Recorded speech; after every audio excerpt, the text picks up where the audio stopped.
Magandang umaga po sa ating lahat. Update tayo dito sa binabantayan nating bagyong si Dante, Emong, pati na rin itong pinapalakas nitong southwest monsoon or habagat. So, i-discuss po muna natin kung ano nakikita natin dito sa ating satellite imagery. So, itong si Emong ay tuluyan na nag-intensify ito as severe tropical storm category. Ito'y huling namataan sa line 245 kilometers west ng Bacnotan, La Union.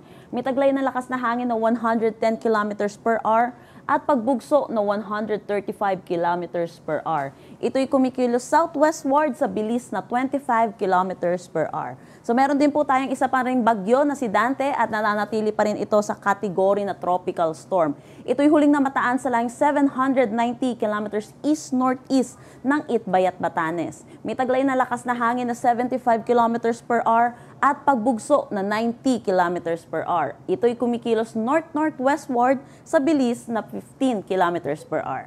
Meron din tayong binabantayang low pressure area dito sa labas ng ating Philippine Area of Responsibility. Ito'y huling namataan sa line 1,995 kilometers east ng Eastern Visayas. Kung makikita po natin, red po yung kanyang bilog. So mataas din yung chance neto na maging isang ganap na bagyo within the next 24 hours. Pero kung makikita po natin, malayo po ito sa ating bansa at inaasahan din natin walang direktang epekto sa anumang parte ng ating bansa.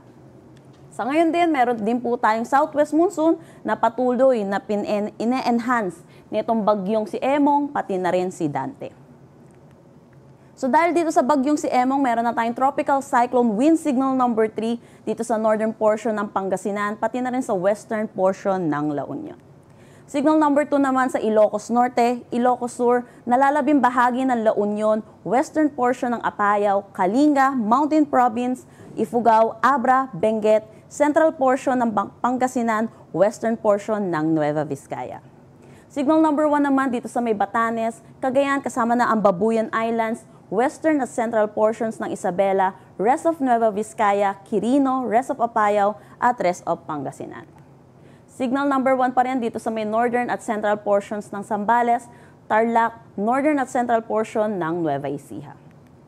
So, i-explain po natin yung magiging track na itong si Bagyong Emong. Kung makikita po natin, meron po tayong letter T po dito. Ito po yung legend na bilang typhoon. So, may possibility po na itong si Bagyong Emong ay bago po maglandfall, ay magiging isang typhoon category po ito bago po ito maglandfall sa Ilocos region. At by 24-hour forecast po natin, 2 a.m. July 25, inaasahan natin na sa vicinity na to ng Burgos, Ilocos Sur. So pag meron po tayong tropical cyclone na typhoon category, ang pinakamataas po nating tinataas na tropical cyclone wind signal ay number 4. So inaasahan natin, may possibility tayo na magtaas tayo ng tropical cyclone wind signal number 4 dito sa may Ilocos Norte, Ilocos Sur, Abra, or Apayao. So tandaan po natin, pag nagkakaroon po tayo ng typhoon category, nagkakaroon na po ng mata itong bagyo po natin. Pero wag po nating hintayin na dito po sa atin maglandfall dahil ang pinakadelikadong parte po ng bagyo ay yung eye wall po natin. So iba yung pag-iingat po para sa ating mga kababayan. Dulot po ng lakas din ng hangin na dala netong si Emong. Mamaya po i-discuss ko po yung ulan na dala naman netong ni Emong. By the 48-hour forecast po natin, 2 a.m. July 26, 2025. Ito ay tropical depression category na lamang at ito yung huling sa layong 325 kilometers northeast ng Itbayat, Batanes. By the 60-hour forecast po natin, 2 p.m. ng July 26, nasa labas na ito ng ating Philippine Area of Responsibility at nasa layong 660 kilometers northeast ng Itbayat, Batanes. So ano po ba yung magiging ulan natin dulot nitong enhanced southwest monsoon, pati na rin ito si Bagyong Emong. Kung makikita natin, meron tayong mga pula or above 200 millimeters of rain para ngayong araw dito sa may Ilocos Sur, La Union, Benguet, Pangasinan, Zambales, Bataan at Occidental Mindoro. Dito po sa Ilocos region, na magdudulot po nito ay si Bagyong Emong at dito naman po sa Central Luzon, Zambales, Bataan, pati na rin sa Occidental Mindoro, dulot po ito ng enhanced southwest monsoon. Kung makikita din natin yung Metro Manila ay under siya ng 100 to 200 millimeters of rain. So inaasahan pa rin po natin, pati yung mga karatig lugar, makakaranas pa rin po tayo ng mga malalakasan, mga pag-ulan. 50 to 100 millimeters rain naman po dito sa mga color yellow po natin. Para bukas, kung makikita po natin, ito po yung possible pong landfall po netong ni Bagyong Bagyong Emong, kaya makikita natin nagpula po dito sa may Ilocos Norte at Apayao. Above 200 millimeters of rain po ang ating inaasahan. Pero kung makikita din natin dahil sa patuloy na pag-enhance neto ni Dante at ni Emong ng southwest monsoon, patuloy ang above 200 millimeters of rain dito sa may Zambales, Bataan at Occidental Mindoro. Kung makikita din natin sa Metro Manila, possible na bumaba na rin yung mga ulan natin at possible ang 50 to 100 millimeters of rain. Pero iba yung pag-iingat pa rin po sa ating mga kababayan dahil nakailang araw na rin po tayong sunod-sunod na mga pag-ulan, so saturated na po ang ating mga kalupaan, kaya asahan po natin, madali na rin po tayo magbaha at may mga pagguho na rin ng lupa. Saturday, ito po nakikita natin na bawas-bawasan na po yung may mga significant amount of rainfall. Dito, 100 to 200 millimeters rain na lamang dito sa may Zambales, Bataan at Occidental Mindoro. Dulot na lamang ito ng southwest monsoon. Para naman dito kay Dante, yung forecast track po natin, kung makikita po natin, malayo naman po ito sa kalupaan natin at palabas naman na din po ng ating Philippine Area of Responsibility. Wala rin itong direktang epekto sa anumang parte ng ating bansa, kaya wala rin tayong nakataas na anumang tropical cyclone wind signal sa anumang parte ng ating bansa.